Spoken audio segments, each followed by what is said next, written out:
Les vraies voix Sud Radio, c'est le Top Clic. Et Thierry Ardisson qui s'en prend à Cyril Hanouna et Vincent Bolloré sur Sud Radio. La séquence est extrêmement partagée sur les réseaux sociaux. Oui, depuis plusieurs jours, l'ex-animateur de Salut les Terriens et celui de TPMP se clashent par médias interposés. Et ce matin, donc, dans l'émission Média de Valérie Expert et Gilles Gansman sur Sud Radio, Thierry Ardisson a chargé Cyril Hanouna, mais aussi le propriétaire du groupe, Vincent Bolloré. Séquence déjà vue 312 000 fois depuis ce matin, rien que sur Twitter. Mais c'est un garçon qui était gentil au départ, hein. Quand il était sur France 4, tout ça, il était sympa. Et puis là, il est imbu de lui-même, parce qu'il a la confiance et le soutien de Vincent Bolloré, ce qui est assez incroyable d'ailleurs. Il se sent plus, quoi, c'est l'hubris. Il a tous ses esclaves autour de lui, il leur dit ce qu'il faut dire, et dès qu'il fait une blague, ils sont tous obligés de rire. Enfin, c'est pitoyable. Moi, le plus pitoyable de ça, c'est pas Hanouna, c'est Bolloré. C'est-à-dire que Vincent Bolloré, que j'ai connu très bien depuis 1981, Vincent Bolloré, qui est un grand capitaine d'industrie, il a un confesseur qui le suit à peu près toute la journée parce qu'il veut aller au paradis. Il est très catho.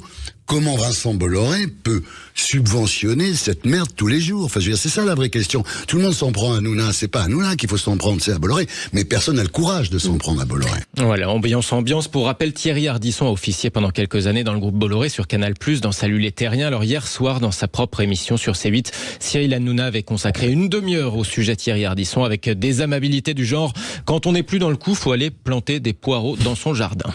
Il y a même mieux. Félix, mais vous êtes trop délicat. Il y a une phrase d'Hanouna qui est assez gratinée, que je n'oserais pas mentionner.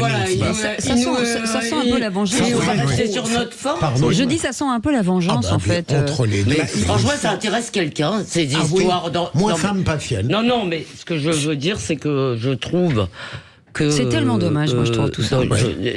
Thierry Ardisson a l'air de découvrir que la télé ça marche à l'audience et que ça rend les gens fous. Lui-même, je ne suis pas sûr qu'il a toujours fait des choses gracieuses. C'est quand même chez lui qu'on a vu quelqu'un attraper Michel Rocard, je sais plus, attraper un ancien Premier ministre et lui dire alors ma couille. Alors franchement, les leçons. Il y en a mieux. Hein. Et moi, franchement, en plus, je trouve que les deux ont une forme, chacun un talent assez différent, mais ils ont évidemment du talent. Moi, je dis, si vous n'aimez pas ce genre de télé, ne la regardez pas, c'est tout. Ardisson veut terriblement depuis qu'on a supprimé son émission Salut les Terriens. Il a été même en conflit avec Bolloré. Il ne l'a pas du tout encaissé. Et en plus, il dit un peu des choses un petit peu même économiquement qui sont ridicules parce que sans Hanouna, en plus, C8, même le groupe Canal+, aurait de graves problèmes financiers. Hanouna, c'est la véritable poule aux odeurs du groupe. Donc en fait, il y a une aigreur, il y a une jalousie, parce qu'en plus, à un moment donné, Ardisson devait faire des émissions sur C8, etc., qui ne se sont pas faites finalement. Donc ça, c'est quand même l'aigreur. Pourtant, j'aime bien Ardisson, c'est quand même quelqu'un qui a été novateur dans la télévision, qui a monté des choses. Très bon. Et comme dit Raymond Bourse, ce que je préfère chez Ardisson, c'est sa femme. La délicieuse Audrey Crespo-Marotte. Elle est très douée.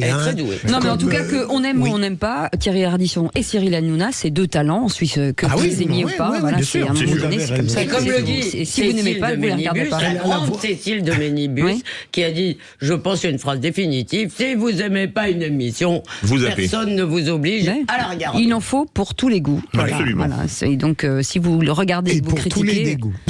Et pour les mêmes.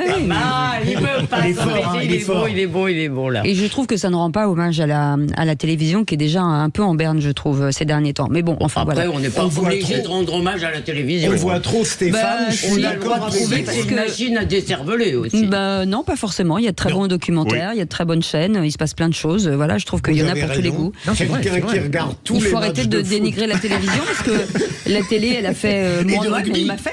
D'accord, mais si vous voulez, je suis sûr que s'il n'y avait pas eu la télé, on vous aurait quand même un autre terreau vous aurait fait, mais je suis désolé, on a quand même le droit de critiquer l'effet de la télévision et maintenant des réseaux sociaux qui sont un peu la suite, on a le droit de critiquer leur effet sur les cerveaux, on a le droit de se dire que non, la télé ne fonctionne pas toujours sur l'intelligence, on a le droit de dire tout cela tout en y allant d'ailleurs. Mais en même temps, il a raison, il y a d'excellents documentaires, il y a d'excellentes fictions, il y a beaucoup de choses quand même. La télévision là, en fait, dont on parle.